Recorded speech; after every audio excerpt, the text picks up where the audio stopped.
در برنامه امروزی ما یک نفر چهره بسیار شناخته اشتراک میکنند. این کس شاعر، آهنگساز، استاد، سراینده هستند. محکمی بحرالدین، خوش آمدید به برنامه ما محکم جان. و امروز در برنامه ما به حیث که اشتراک میکنید، شما استماع کننده هستید یا خود مؤلف سرودهایی که در همین خب شرکت استفاده شده است، یعنی برند ملوچنی رادس رو معرفی میکند؟ شما کی؟ یا هر دو.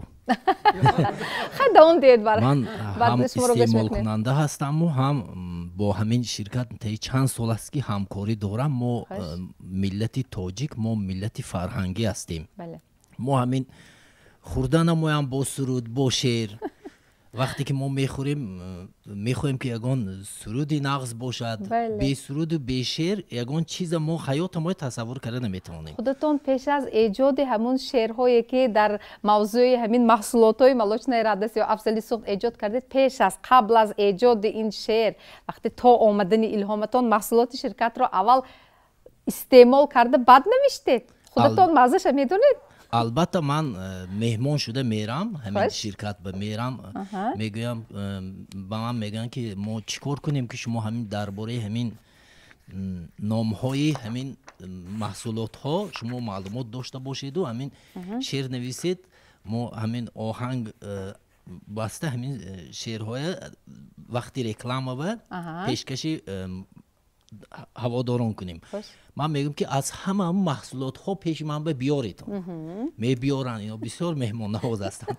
میبیارن، من همه چشیده. از اینجا سیاد سلامت میبرید بعد از همه نمودش استعمال کنید. بسیار نیده، کم کم. چشیده میبینید. و این باعثی آمدن الهام شما هم میشه و بعدی چشیده دیدن. انا بعد دربارهش می نویسم. من میبینم از تلویزیون من سراینده ها میخوانند، دوست رو یکان میخوانند. من غیر از آنه که با سراینده ها همکاری میکنم، با همین شرکت هم من تا چند سال همکاری میکنم. بسیار برای من گوارا است و من با 25 سالگی تبریک میکنم و این در این برنامه هم با دستی خالی نآمدم. یک تا اگر اجازت دید، اگر یک شعری نوشتم. ما همه جمع آمده در بزم شاد، تا کنیم از جان دل فرخنده باد. دوست می داریم همه پیر و جوان، آفرین گویند تمام کودکان. عید این شرکت همیشه عید ماست، افتخار ماست ملوچنی رادس. با همان تواراگ و هم یاگورت و شیر، بهترین جرغات و قیماق و پنیر. روغن زردش که بس خوش لذت است، خوردن او هر سحر چون عادت است. 25 سال کرد شیرین کام ما، 25 سال زیب دسترخوان ما.